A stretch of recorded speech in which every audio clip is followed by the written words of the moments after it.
Hoy vamos a ver lo que es el for each, que es un avance del for. Vamos a ver lo que es un query selector un poco más avanzado y, que más bueno, y el tema de vectores como que reforzarlo un poco más.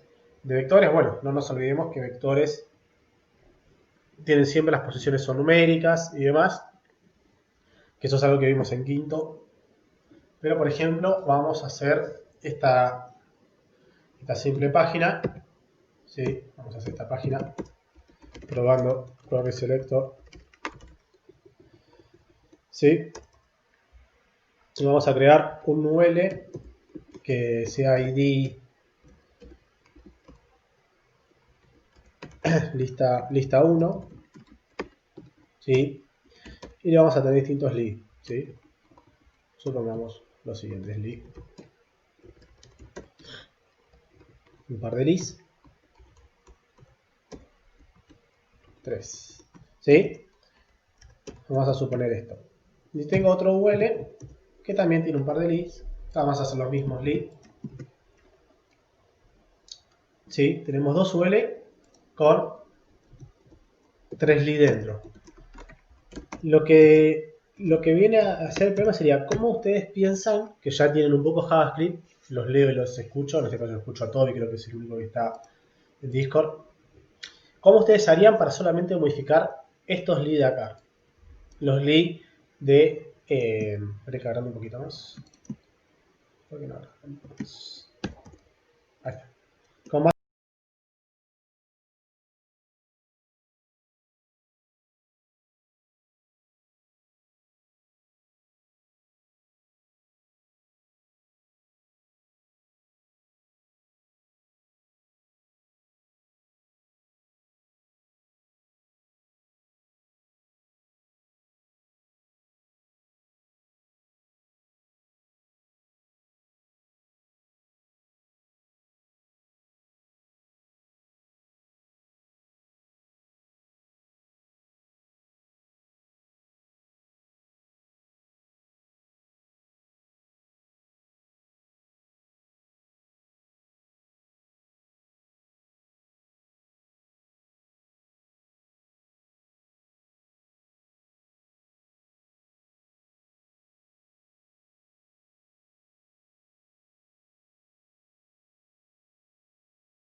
A ver ahí me escuchás.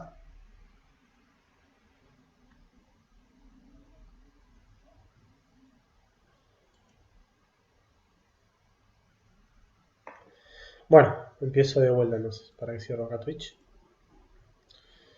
Lo que decía era cómo hago yo para, por ejemplo,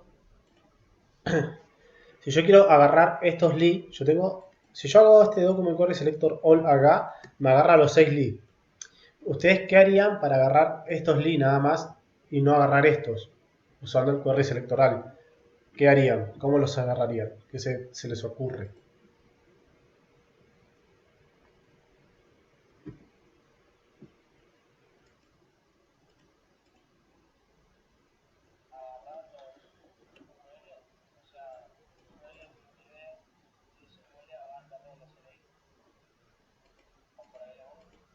Puede ser que vaya por ahí a agarrar el UL y agarrar los li. Claramente, si yo quiero agarrar estos li, lo único que lo hace diferente al otro es que su padre tiene un ID único. Pero para eso, digamos, sí, el JavaScript provee una posibilidad con el query selector avanzado. Sería meter filtros en realidad, ¿sí? Poder filtrar un poco más los elementos. Por ejemplo, si yo vamos a hacer la prueba, vamos a hacer un for para, para mostrar en consola. Vamos a hacer un for para mostrar en consola y eh, vamos a ver los diferentes lis. ¿Sí? No voy a explicar el para cómo funciona. Li, ¿sí? Si yo esto lo veo en consola, cuando lo ejecuto en mi página, voy a ver en la consola, voy a ver, ¿sí? Console.print, punto log, console.log. Ven, 1, 2, 3, 1, 2, 3. O sea, me agarra todos, ¿sí? Los vamos a separar, le vamos a poner acá una A, como para darnos cuenta que agarramos bien. ¿Sí? Me está agarrando los 6, en este caso. ¿Cómo yo hago para capturar solamente los que son con A? Bueno, Toby, por un lado, decía que, que agarraba al UL. Claro, hay que agarrar al UL. Pero ¿cómo hago yo eso? Bueno, yo, por ejemplo, para agarrar un elemento hijo de un padre, ¿sí? Yo, por ejemplo, puedo hacer lo siguiente. ¿Sí? Puedo hacer UL, li, y esto me va a agarrar todos los li que estén dentro de un UL. Eso es lo que está diciendo. Cuando yo pongo la flecha mayor, digamos, lo que hace es busca elementos que cumplen la condición de ser li dentro de un UL. Esto puede ser uno o más. O sea, yo puedo, por ejemplo, si yo tuviera un div, puedo hacer div UL li, por ejemplo. ¿Sí? Esto lo que me va a buscar es dentro de un div, un UL y los li. ¿Sí? Si, por ejemplo, este estaría dentro de un div, por decir algo, si esto estaría dentro de un div, me traería solamente estos. No es la idea, ¿no? Crear un div innecesario. Pero, por ejemplo, en este caso me buscaría dentro de un div un UL y un li. Pero como este UL de abajo no está dentro de un div, no lo debería traer. Vamos a ver si funciona. Claramente cuando lo vuelvo a ejecutar, ¿sí? En mi consola se ve 1A, 2A, 3A. ¿Por qué? Porque un li que esté dentro de un UL, que esté dentro de un div, solamente estos están dentro de un UL y un div. Este no, entonces no me lo trae. Pero no es la idea hacer un div para algo por el estilo, ¿sí? Digamos, aparte en una página web es muy normal tener más de un div. Entonces, como que no tiene sentido. Pero se entiende el tema del padre e hijo, como busco yo un elemento dentro de otro. Eso se entiende.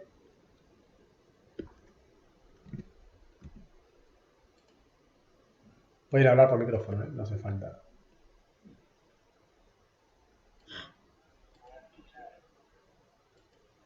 Bien, ahora el tema es, ahora sí se te escucha, se te escucha.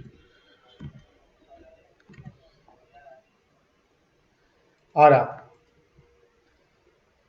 vamos a dejar esto ahí para comentario para después, vamos a dar vuelta. Var belelis, supongamos, así como yo puedo buscar en un padre, también puedo buscar en un elemento. Por ejemplo, esto es válido para el query selector all o para el query selector, ¿sí? Para cualquiera de los dos es válido. Si yo quiero buscar un elemento puntual, uno solo, uso el query selector de la misma manera. El método de búsqueda, tanto para el query selector como el query selector all, es el mismo, ¿sí? Es indistinto. Lo único que uno te devuelve todos y el otro te devuelve el primero que haya. Por ejemplo, yo sé que mi UL es, por ejemplo, ID lista 1, ¿sí? Yo sé que con numeral y el nombre busco un ID con ese nombre, ¿sí? Ahora, yo quiero capturar los li que estén dentro de ese UL. Entonces, ¿qué hago? Lo mismo, digo que busque un elemento con ID lista 1 y dentro de ese elemento, a ver, vamos de vuelta, que me busque los li que estén dentro de un elemento que su ID sea lista 1, ¿sí? Entonces, ¿qué va a hacer? Va a buscar lista 1 y después lista 1 va a buscar los distintos tipos de li, ¿sí? Vamos a ver si funciona. Y ven que sí, funciona. Me buscó dentro de MyID, me buscó los diferentes li. Esto es una forma de búsqueda un poco más avanzada, un poco más personalizada, porque no siempre yo quiero todos los li. A veces yo quiero los li que están dentro de una clase o dentro de un ID. Puede ser clase, ID, elemento. O sea, acá arriba fue a través de elemento, a través de elementos, y acá es a través de IDs, ¿sí? Lo puedo hacer con una clase usando un punto. Si yo acá fuera clase lista 1, pongo punto lista 1, y si tengo más de una clase, con lista 1 me va a buscar todos los li dentro de esas diferentes clases. O sea, es muy, muy potente ese filtro que hace y es muy, muy útil, ¿sí? Muy útil. Es muy útil para todo, porque no siempre querés todos los li. ¿Se entiende que también buscar por una clase o por un ID? Creo que sí, pero bueno, por las dudas pregunto, ya que los tengo en el micrófono.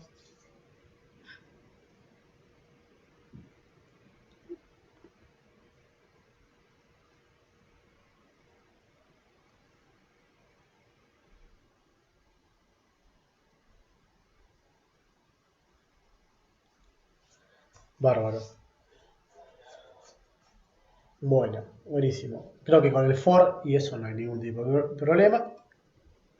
Esto es un principio de búsqueda avanzada, ¿sí? Pero supongamos otro caso de cómo buscar avanzado, ¿sí? Por ejemplo, a través de una propiedad de un elemento, ¿sí? O sea, nosotros sabemos que con punto buscamos clase, con la hashtag buscamos ID, pero yo como busco, por ejemplo, un input, que es muy normal a un input ponerle el name y no poner un ID, yo por ejemplo puedo crear, ese es un BR, puedo crear un formulario,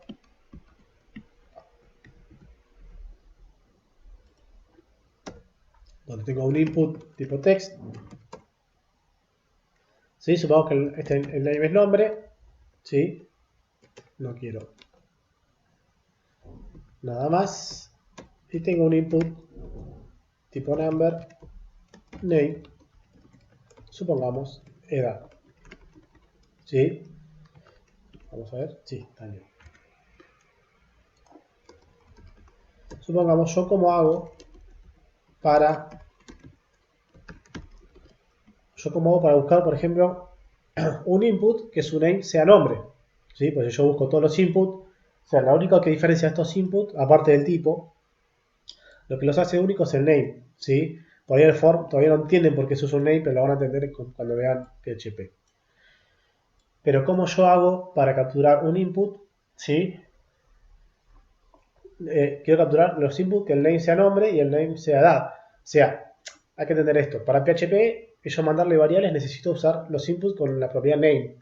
Ahora, si yo aparte del name tengo que poner ID, nombre, o sea, en un formulario de 10 inputs, es bastante tedioso. Si ya la propiedad name me lo está haciendo diferente del otro. ¿Para qué aparte voy a hacer un ID con el mismo nombre? Y si después, aparte aprendimos que hay que evitar usar lo mismo siempre. Si yo después cambio el name por en vez de nombre, sea nombre y apellido, tengo que cambiar el name y el ID, me tengo que acordar de cambiar los dos. Entonces se vuelve un poco medio tedioso. Entonces yo como hago para buscar algo a través de propiedades, ¿sí? A través de propiedades. Supongamos que yo quiero capturar este input, ¿sí? Solo ese input. Sin ID, sin clase. Lo que hago es query selector Pero acá lo que me va a cambiar es que yo voy a buscar. Yo voy a buscar un input, ¿sí? Busco un input, una etiqueta input. Pero ahora, yo como digo el name, porque yo sé que punto es clase y hashtag es ID. Esos ya vienen definidos por JavaScript. Pero ¿cómo yo hago para buscar a través del name, por ejemplo? ¿Sí? Puedo ser name, puede ser a través de type, puede ser a través de lo que yo quiera, ¿sí? Yo puedo buscar todos los inputs de type text, por ejemplo, o puedo buscar todos los inputs con alguna propiedad particular. Lo que hablo es corchetes. Dentro de los corchetes, yo acá lo que va a hacer el filtro de búsqueda es buscar las propiedades de los inputs. O sea, las diferentes propiedades. Por ejemplo, el name, el type, que no son propiedades predefinidas como ID y una clase, que ya viene predefinida, que es hashtag y que es punto, sino que son propiedades que inclusive yo puedo inventar. Pero por ejemplo, yo quiero decir, bueno, voy a buscar a través de propiedades, pero un input que tenga ¿qué propiedad? Bueno, que su name sea nada. Nombre, perdón. Entonces lo que voy a hacer acá es buscar un input que tenga la propiedad name que sea igual a nombre. Fíjense que yo abro llaves grandes, dobles llaves acá y acá abro llaves chicas. ¿Sí? Puede ser al revés, llaves chicas, llaves grandes. Lo importante es que se usen las dos. ¿Sí? Y lo que vamos a hacer es un console.log input nombre.value para obtener el valor escrito por el usuario. Vamos a ver si funciona, ¿sí? Obviamente acá no me trae nada y no me olvidé. Me trae empty string. Sí, no va a funcionar. No va a funcionar. Pero vamos a hacer que input nombre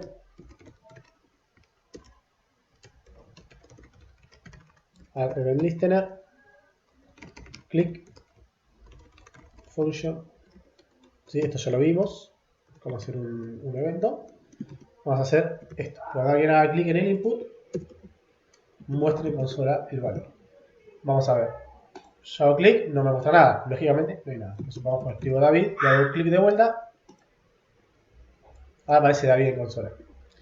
¿Sí? Lo importante es que yo capture este elemento sin ID, sin clase, sino a través de una propiedad name, por ejemplo, nombre. ¿Sí? Lo cual es también cómodo para algunas veces necesitamos buscar algún elemento a través de una propiedad que no sea el ID o el nombre, el ID o la clase. Nos sirve para, si queremos buscar todos los inputs, que el type sea text. Bueno, busco a través de, en vez de name, pongo type y acá text, ¿sí? Por ejemplo. Y eso me ayuda a la búsqueda porque si no tendría que poner acá de input text para después capturarlo, hacerlo de una clase. Es medio borroso. Si yo solamente quiero los input text, no tengo que andar creando nada extra. ¿Se entiende cómo busco a través de propiedades?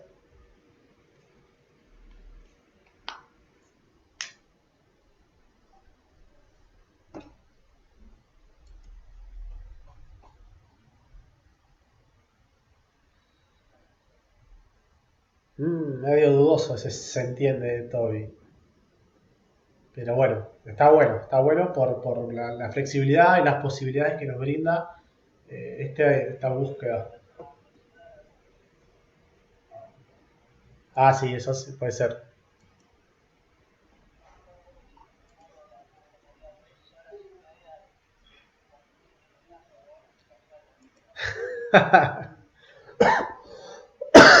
Me morí, boludo.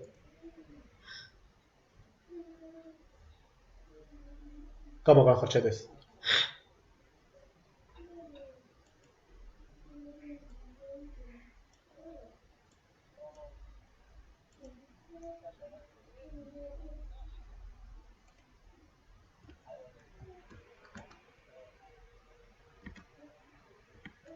Ahí va. Bueno, supongamos que yo invento una propiedad, pues yo puedo inventar una propiedad. Supongamos que le vamos a inventar una propiedad hasta que sea Pepe. Supongamos algo. ¿Sí? Si yo quiero capturar un input con la propiedad Pepe algo, yo puedo capturarlo al input nombre edad document.querySelector. Por ejemplo, busco un input, pero que la propiedad sea Pepe igual algo. ¿Sí? Entonces, supongamos que lo que vamos a hacer es que a este input edad.value va a ser igual a 19. ¿Qué pasó? ¿Se cayó? ¿Se cayó el stream?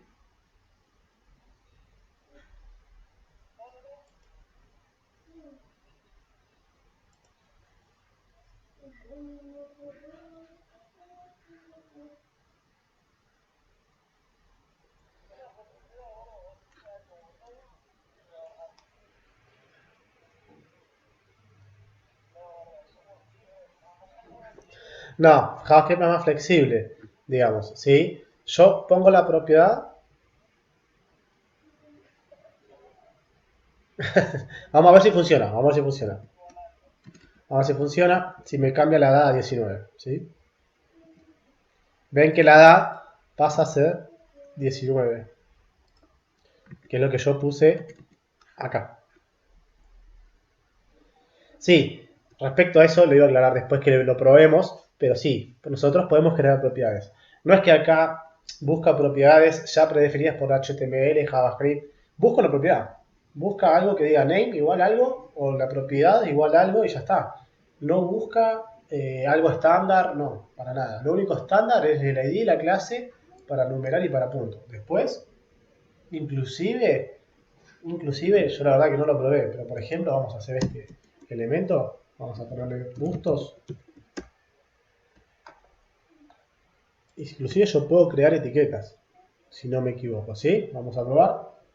Vamos a hacer document.query selector bustos.inner html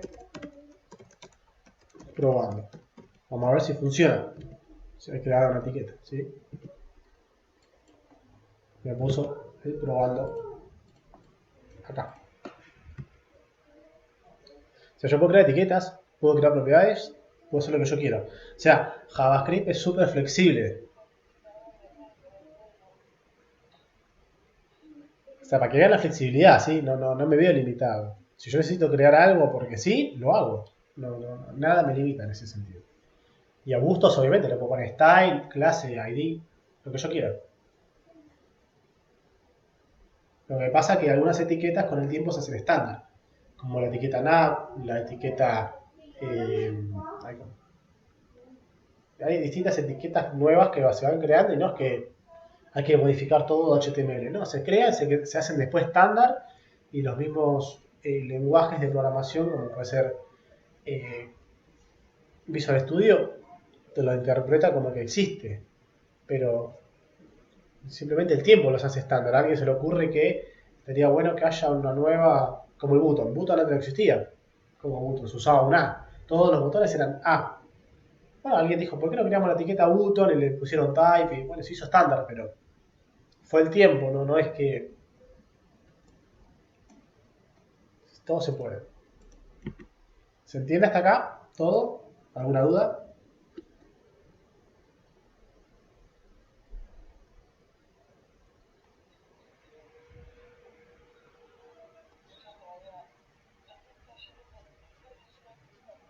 Mira, es una ticket, es una ticket.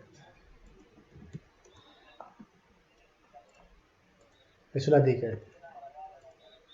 Epa. Vamos, vamos a ver. Opa, dale, deja de tirarme la propia. Vamos a ver el for each. ¿Qué es el for each? El for each es un avance del for. ¿Sí? For each, o sea, for each viene de las dos palabras for y each, que vendría a ser para cada. ¿Sí? El for each viene a ser un avance del para. ¿De qué trata el for each? Bueno, el for each se usa mucho en la programación hoy en día, muchísimo. ¿Pero por qué se usa mucho? Porque no le importa la posición, le importa el contenido. ¿Sí? Supongamos, yo tengo este vector con la... Supongamos, ¿no? Yo tengo este vector, David, Franco y Tobías, que son los que están conectados, donde yo sé que la posición de David es 0, la de Franco es 1 y la de Tobías es 2. ¿Qué pasa? A mí, por ejemplo, si yo quiero, vamos a a crearlo, ¿sí? Var vector personas y lo vamos a crear David. Esto ya lo vieron en el práctico, ¿sí? Franco y Tobías. Supongamos que yo creé el vector, ¿sí? En los testos prácticos vi que ponían array y entre paréntesis. Los dos son válidos. Yo solamente la forma corta, ¿sí? Abrir corchetes y separar por comas para un vector. Acá no importa cómo sellar, decir que es de largo 5, 10, vos pones 3, es largo 3. Es dinámico en ese sentido. Supongamos que yo quiero cambiar de todos estos leads que yo agarré, ¿sí? Yo quiero modificarles el valor, ¿sí? Por lo de las personas. Pero vamos a mostrar primero en consola estos nombres con un para. Para un para sería for let i igual 0 y menor a vector personas.len, el largo, e i va de forma creciente. Yo lo que voy a hacer es console.log vector personas. Esto sería la forma tradicional, con un para, ¿sí? David Franco Tobías. Esta es la forma tradicional, con un para tradicional. Pero ¿cómo sería con un for each?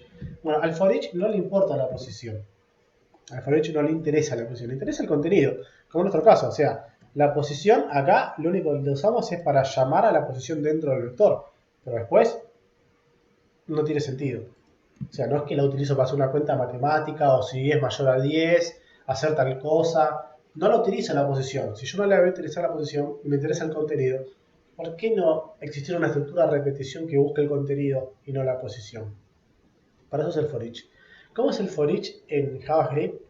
Llamas a tu vector, ¿sí? Y se usa la palabra for each. Si ven, ya me está trayendo la ayuda JavaScript. Lo llamo for each.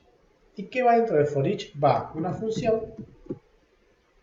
donde acá creo una variable. Así como yo creaba ahí, que iba mutando desde 0, va cambiando 0, 1, 2. Ahora la variable que yo ponga ahí adentro del paréntesis, lo que va a hacer es la que va a ir mutando, el contenido. ¿Sí? El contenido. Es decir, que el contenido de cada posición va a ser guardado o esa variable va a ir mutando. Supongamos, vamos a poner persona. Abro llaves, cierro llaves. Y punto y coma acá. Todo lo que yo ponga acá dentro de estas llaves, lo que va a hacer es la estructura de repetición. ¿Qué va a hacer? La variable esta persona, lo que va a hacer persona es ir cambiando, a medida que va avanzando una posición del para, va cambiando su valor. Por ejemplo, a la primera vuelta va a ser David, cuando avanza la segunda va a ser Franco y a la tercera va a ser Tobías. No te va a traer la posición, yo no tengo que hacer, por ejemplo, persona en la posición I. Para empezar, si leo el contexto, acá I no existe. O sea que hay un error. Si yo lo compilo, I is not defined. O sea, I no existe. Entonces, persona, lo que hace persona es cumplir ese rol de lo que hacía I. Pasa que tenemos que entender y tratar de romper nuestro cerebro de que no es un para común. Es un avance de un para, es otro para. ¿Que internamente existe la posición? Sí, eso es otra cuestión. Pero si yo hago esto, por ejemplo, voy a ver cómo persona va cambiando, a medida que va avanzando el para, va cambiando su valor. ¿Cuáles son las ventajas? No, si no necesito la posición, no la uso. No necesito decir que i es menor a tal cosa y que i vaya de forma creciente. Simplemente digo que for each y digo cómo se va a llamar la variable que va a ir mutando constantemente. O sea, parece más complicado, pero en realidad es más sencillo, porque no me importa el corte, no me interesa, y no me interesa si iba de forma creciente o decreciente. No me interesa nada, solamente digo que dentro de esta variable persona vaya cambiando los distintos valores. Y ya está. Fíjense qué pasa si yo lo ejecuto. David Franco Tobías. ¿Sí? Vamos a agregar otro más. Soldados caídos que no han venido al string. Lo actualizo. Y tengo soldados caídos. O sea, parece mucho más complejo porque es nuevo. Pero en realidad si lo ponemos a ver, es mucho más sencillo. Es mucho más sencillo. Para mí es mucho más sencillo. Para mí, para ustedes no, no sé, los escucho. ¿Qué les parece?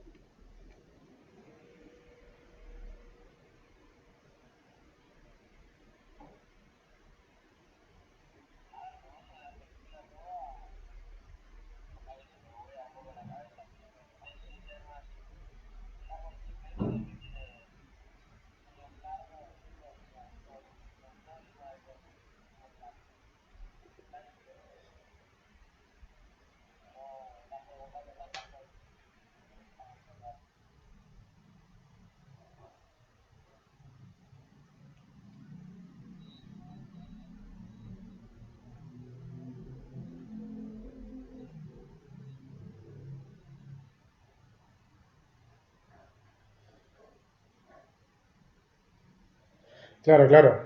Sí, sí, es lógico. Como es nuevo, parece que te rompe la cabeza. Pero lo importante es entender que la variable que yo pongo acá, yo puedo poner cualquier variable, como acá no me veo tampoco obligado a poner que sea i, sino que puede ser x, j, cualquier variable puede ser.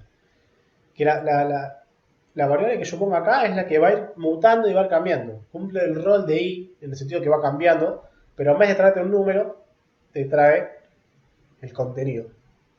No quiere decir que yo no puedo obtener el número, es opcional. Yo acá, si pongo coma, por ejemplo, y lo que va a hacer es, en persona me va a traer el contenido y en i me trae la posición dentro del vector. O sea, no es que no existe el para en realidad, es un avance el for each. El for each es un avance del for. O sea, el for no deja de existir.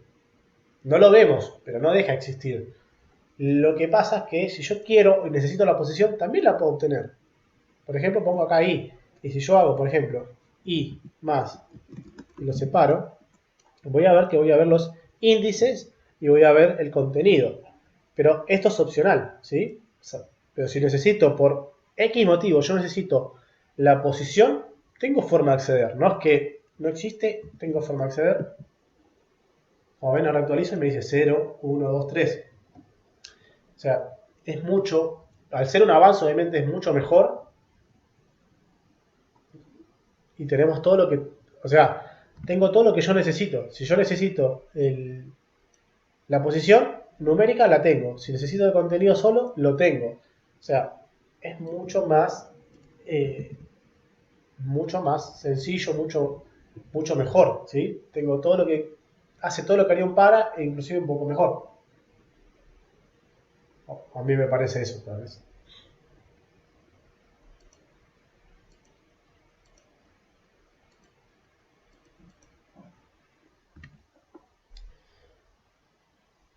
Bueno, ¿tienen alguna duda en general del query selector avanzado, del for each? ¿Tienen alguna duda en general?